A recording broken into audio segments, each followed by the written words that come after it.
सोनम जी, ये जो पोस्ट हम दिखा रहे हैं, क्या ये उस दर्द की कहानी में एक शक पैदा करते हैं जो अपनी बातों के जरिए रिया कह रही हैं? क्योंकि कम से कम इन पोस्ट के जरिए तो ऐसा ब्रेकअप का दर्द नहीं दिख रहा है जो बीते दिन के इंटरव्यू में दिखा। क्या कहेंगी आप इस पे सोनम जी? बोलने में बहुत खराब लगता है ऐसा, पर बॉलीवुड में जो लाइफ ये जो लोग जो जीते हैं बहुत ही प्रिटेंशियस लाइफ होती है। बहुत सारे मेरे भी दोस्त हैं बॉलीवुड में, मतलब उनका जो रियलिटी है और वो जो ऑन स्क्रीन दिखाते हैं या पब्लिक लाइफ में जैसे वो लोग रहते हैं, ये दो बहुत अलग अलग चीजें हैं। उसका एक कारण ये भी रहता है कि बहुत पब्लिक प्रेशर उन पे रहता है एक सर्टेन वे में बिहेव करने का।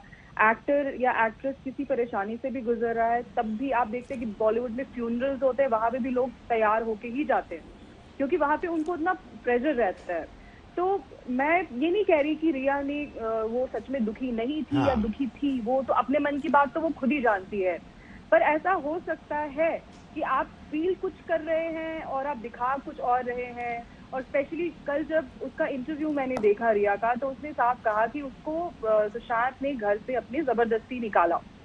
अगर उसको जबरदस्ती निकाला तो कहीं ना कहीं as a human being I can understand कि आपकी ईगो भी हर्ट हो सकती है। हो सकता है आप उनको एक मैसेजिंग देने के लिए कि हाँ तुमने मुझे अपने घर से निकाला तो मैं बहुत खुश हूँ, तो इस तरह की वो पोस्ट हो सकता है उस मानसिकता से भी कर रही हूँ।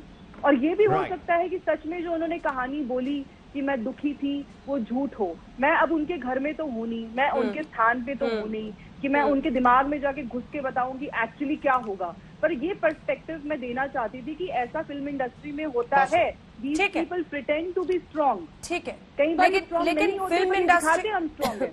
फिल्म इंडस्ट्री के प्रिटेंशंस एक तरफ और असल जिंदगी की असलियत एक तरफ, क्योंकि मेंटल पर्सन्स को लेकर जो भी मेंटली चैलेंज्ड है उनको लेकर कानून है बाकायदा कि आप उनको बिना किसी के केयर में छोड़े नहीं जा सकते हैं। अब अगर ऐसी परिस्थिति में कोई ठीक से किसी और को पास ऑन करके नहीं वो व्यक्ति जो खुद परेशान है वो आपको कह सकता है कि आप चले जाओ, लेकिन आप नहीं छोड़ सकते ऐसे व्यक्ति को, ये भी कानून है। तो एक तरफ फिल्म और फिल्मी दुनिया का प्रिटेंशियस दुनिया है, लेकिन एक असलियत है कि अगर ये व्यक्ति वाकई किसी मानसिक परेशानी से गुजर रहे थे तो किसी को हैंड ओवर करना बहुत जरूरी था। उन्होंने कहा मीतू उनकी बहन आए और मीतू उनकी बहन उसके बाद रही भी है, ये भी एक सच्चाई है। प्राची अधिकारी, सीबीआई ने आज सख्त सवाल पूछे हैं, हमने उससे पहले ही पूरा सवाल पूछा है और उसके तमाम जवाब आप सुन रही हैं। आपको क्या समझ में आ रहा है रिया का पक्ष? देखिए, पहले तो रिया की जितनी महत्वाकांक्षाएं थी कि बहुत पैसा होना है, वो दूसरे के कंधे पे बंदूक रख के उन्होंने जो कमाने की कोशिश करी उसमें तो वो सफल हो गई, लेकिन वो एक जान ले बैठी।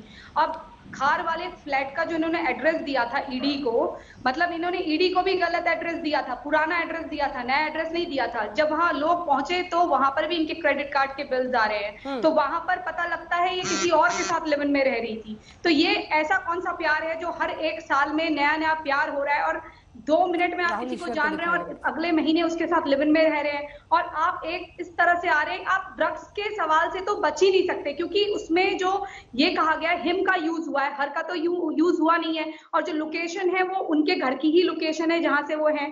वहां पर जो सुशी मिरांडा है, मतलब सैम्यूल मिरांडा, वो पूछ रहे हैं कि तुम्हारे भाई से ड्रग ले लूं। तो इन सवालों से वो आधा काम तो सीबीआई का ईडी ने कर दिया है। अब वो इससे मुकर नहीं सकती कि उनका ड्रग्स में कोई लेन देन नहीं है। और जितना हम भी उनके बारे में आज सुन रहे हैं तो उनके तार वो अपने टॉलीवुड के प्रोडक्शन में भी ये ड्रग सप्लाई कर चुकी हैं। कई लड़कियों से मेरी बात हुई है, वो ये काम पहले भी कर चुकी है, उनके लिए नया नहीं है। आप उनकी चैट्स अगर देखें तो कुछ पुरानी चैट्स भी हैं, ये उनके लिए कोई नया काम नहीं है। तो आप किसी को बिना बताए उसको ड्रग दे रहे हो और ये कह रहे हो थेरेपी है, और मुंबई पुलिस सुन रही है ये थेरेपी है। मतलब क्या बकवास चल रही है कि कोई पुलिस वाला ये बैठकर बता रहा है। और पोस्टमार्टम भी कहाँ होता है? ऐसे हॉस्पिटल में जो 2-3 हॉस्पिटल हैं जिसमें या तो महेश भट्ट की जान पहचान है, या जिसका डॉक्टर दिशा सालियान का जिसने करा है वो सलमान खान के साथ बैठ के कॉफी चाय पीता है वो। तो ये इस तरह के डॉक्टर इनका कर रहे हैं, बाकी डॉक्टर गायब हो जा रहे हैं। तो मुझे तो लगता है पोस्टमार्टम भी नहीं हुआ होगा, एक पर्ची पहले से 1 दिन पहले लिख के तैयार करी होगी और जेब से निकाल के दे दी होगी। और वो कहती है मैं संदीप सिंह को जानती हूं, जबकि वो कार राहुल हेलो सिर्फ एक बात हमें याद रख। राहुल सिर्फ एक बात हमें याद रखना चाहिए कि उसको एक राइट है रिया को अपने पक्ष रखने के लिए, और हमें उसे पेशेंटली सुनना चाहिए, क्योंकि सुप्रीम कोर्ट ने भी यही एक्नॉलेज किया कि एक विलिफिकेशन कैंपेन हो रहा है, और जो कुछ भी हर एक इंडियन इंसान को अपना पक्ष रखने का एक राइट है, और उसे हमें पेशेंटली सुनना चाहिए, उसे ब्रांड नहीं करना चाहिए। हमको कैसे पता कि she was living of Sushant? ये सिर्फ एक आरोप है, आपको कैसे पता ये हत्या है? It's simply an allegation. So इसलिए जब तक सीबीआई उसका जांच और कोर्ट उसका वर्डिक्ट नहीं दे सके, हमें इसी तरह की ब्रांडिंग नहीं कर देना चाहिए। मर गया है, जो अपने बारे में बातें नहीं कर सकता, उसके बारे में बात करे, उसका पैसा लूट कर।